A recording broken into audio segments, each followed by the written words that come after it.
Hello, I'm Nathaniel Smith, and today I'm reviewing Drift House. The First Voyage by Dale Peck is a pretty awesome fantasy adventure. But before we get into that, there's a few little quibs I should get into. The first one is this. For some reason, this book has references to 9/11, which one, doesn't fit in context, and two, I always felt odd because the children didn't understand what happened at 9/11, which doesn't make sense. I mean, you see, I was as a kid when 9/11 happened, and and although I lived in the other side of the country from New York and whatnot, I at least understood the gravity of the situation as a kid.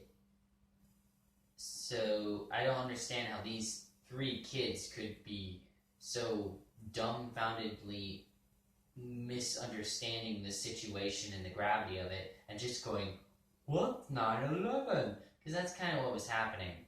And it didn't really make sense, especially with the kids being set up as really smart. And so that kind of threw me off a bit.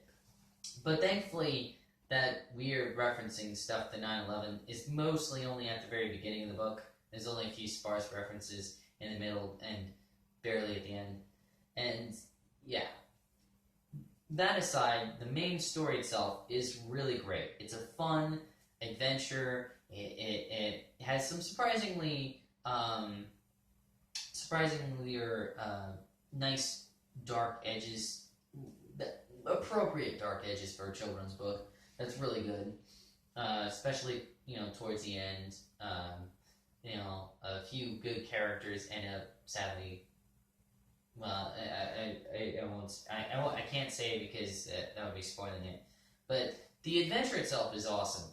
You have this ship that can travel in the sea of time, and you can go to any place in time basically, and all these different creatures from time are there, like mermaids and butterfrogs and there's dodos and there's pirates and there's this crazy whole drain that has these weird books of magic of all of time, and it's just a great, very imaginative, very creative, fun adventure story.